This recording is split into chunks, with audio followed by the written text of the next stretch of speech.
میں کہہ رہا ہوں کہ مسلم شریف کی حدیث 6220 بیان کر دو کہ اس میں کیا لکھا ہوا ہے. نہیں بیان کر سکتے. اس میں وہ چیزیں آ جائیں گی جن سے ان کی کانپیں ٹانگتی ہیں. ہمارا معاویہ نے حکم دیا اور پوچھا کہ تجھے کون سی چیز منع کرتی ہے کہ تو ابو تراب کے اوپر سب نہ کرے. اے جی وہ سب کا مطلب نا جی تنقید بھی ہوتا ہے. ہاں رکو ذرا صبر کرو. 6229 9 حدیث سے آگے چلے جاؤ تو وہ سب کا ترجمہ ہوا ہے لعن اللہ ابو تراب. جی تنقید نہیں لعنت کے الفاظ ہیں. بنو امیہ لعنت کرواتے تھے ممبروں سے. تقی عثمانی صاحب نے نا امیر شام کے دفاع پہ کتاب لکھی. انہوں نے کہا یار ایسی تو کوئی روایت حدیث کی کتابوں میں نہیں. ایک بخاری میں ملتی ہے, اس میں بھی سب کا لفظ ہے. حالانکہ بخاری کی 3703 حدیث مسلم میں بھی موجود تھی, وہاں لعن اللہ ابو تراب موجود تھا, لیکن اس کو توفیق نہیں ہوئی کہ وہ حدیث وہ نقل کرتا. یا تو یہ جاہل تھا, اسے پتہ ہی نہیں تھا کہ اس کا طریق مسلم میں ہے, یا پھر یہ منافقت کر رہا تھا. چلے ہم دوسرا معنی نہیں لیتے, ہم کہتے ہیں جاہل ہیں. یہی تو ہم آپ کو کہہ رہے ہیں کہ آپ کے علماء جاہل ہیں. اگر یہ معنی نہیں لینا پھر یہ لوگ کہ یہ منافق ہیں, چھپاتے ہیں, علماء یہود کا کردار ادا کر رہے ہیں اور لعنت کے مستحق ہو رہے ہیں. سورۃ البقرہ کی آیت نمبر 159 اور 160 کے تحت جب تک کہ یہ حق بیان نہ کرے. اور آخرت میں جامعہ ترمذی, ابو داؤد اور مشکات کے اندر بھی حدیث ہے, اس کے تحت ان کے منہ میں آگ کی لگام قیامت کے دن ڈالی جائے گی. ساری چیزیں فٹ ہوں گی نا. پھر فیصلہ کر لو کیا ماننا ہے, ان کو جاہل ماننا ہے یا منافق ماننا ہے. آپ خود ہی فیصلہ کریں. تو وہ چیزیں یہ نہیں بیان کر سکتے. سعد ابن ابی وقاص نے کہا میں کبھی بھی علی کو برا نہیں کہوں گا. 3 باتیں ایسی میں نے سن رکھی ہیں, مجھے ایک بھی مل جاتی سرخ اونٹوں سے بہتر تھا. سن معاویہ, جب غزوہ تبوک کا موقع آیا نبی علیہ السلام نے فرمایا کہ علی کی میرے ساتھ وہی نسبت ہے جو ہارون کی موسیٰ کے ساتھ, مگر میرے بعد کوئی نبی نہیں. کیونکہ رسول اللہ چھوڑ کے جا رہے تھے, حضرت علی رو پڑے. پہلا اور آخری موقع تھا کہ آپ جنگ میں ساتھ نہیں جا رہے تھے, حضور نے آپ کی تسلی کے لیے فرمایا. دوسرا موقع خیبر کے موقع پہ فرمایا کل اس شخص کے ہاتھ میں جھنڈا دوں گا جو اللہ اور اس کے رسول سے محبت کرتا ہے, اور اس سے بڑھ کر اللہ اور اس کا رسول اس سے محبت کرتے ہیں.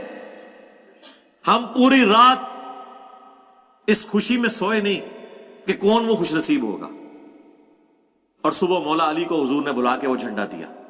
اور مسلم شریف میں تو الفاظ ہیں, حضرت عمر کہتے ہیں مجھے کبھی زندگی میں عمارت کی خواہش نہیں ہوئی تھی سوائے اس دن کے کہ وہ جھنڈا مجھے مل جاتا. جی. اور تیسرا موقع جب نجران کے عیسائی آئے اور سورہ آل عمران کی آیت نمبر 61 آیت مباہلہ نازل ہوئی, نبی علیہ السلام کو حکم دیا گیا اپنے بیٹوں کو لے آؤ, اپنے گھر والوں کو لے آؤ, عورتوں کو لے آؤ, خود بھی آ جاؤ, اور اوپن میدان میں جو ہے وہ اللہ کے حضور گڑ گڑاتے ہیں. تو رسول اللہ سیدنا علی, حسن, حسین, سیدہ فاطمہ کو لے کر آئے اور عرض کی اللہم ہؤلاء اہل بیتی, اے اللہ یہ میرے اہل البیت ہیں. حالانکہ حضور کی 9 بیویاں تھیں اس وقت,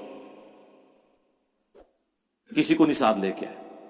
اس میں تو تھا عورتوں کو بھی لے آؤ, سیدہ فاطمہ کو لے کے آئے, اسپیشل پروٹوکول دیا.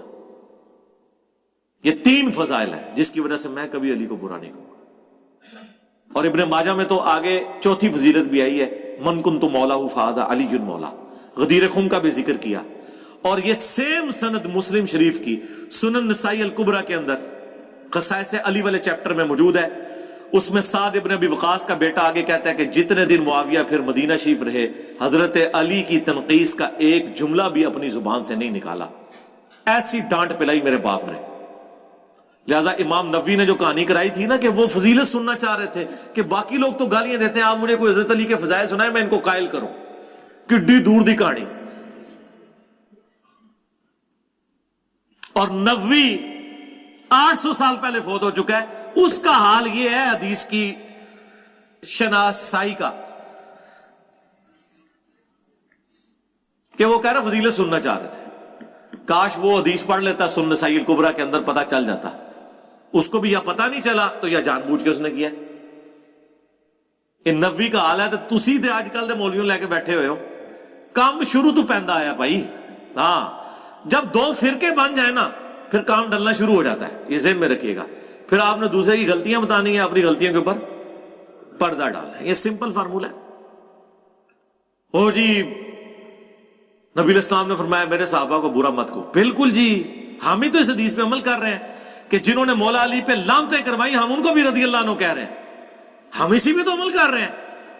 تم تو یہ حدیث پوری نہیں بیان کر سکے. مسلم میں یہ پوری حدیث ہے 6488 کہ حضرت عبد الرحمن بن عوف کو گالی دے دی تھی حضرت خالد بن ولید نے، تو حضور نے کہا خالد تو میرے صحابہ کو برا مت کہو، اب تم احد پہاڑ کے برابر بھی سونا خیرات کر دو. میرے صحابی نے جو ایک مد 600 گرام آدھا کلو، اس کے آدھے کو بھی نہیں پہنچ سکتا. 7.5 کلومیٹر پہ پھیلا ہوا احد پہاڑ چٹیل، اس کے برابر سونا بھی کوئی خیرات کر دے، ایک صحابی کی اتنی سی گندم اس کا مقابلہ نہیں ہو سکتا. سپر کمپیوٹر بھی فیل ہو جائے سونے کے اعتبار سے آپ کیلکولیٹ کریں. اس لیے میں نے کہا تھا کہ عمار ابن یاسر کو اگر کمپیئر کروائیں تو کروڑوں اربوں معاویہ اسٹیبل جتنی جگہ پہ پورے ہو جائیں گے سونے کی قیمت کو اگر آپ کیلکولیٹ کریں. احد پہاڑ کو تو آپ چھوڑ دیں، حضرت عمار کے مقابلے پہ، ہمارے مقابلے پہ نہیں بات ہو رہی. یہ تو سب سے پہلے حکم ہی ان لوگوں کا تھا. یہ بھی حدیث آدھی تم لوگوں نے بیان کی، پوری حدیث بیان نہیں کر سکے.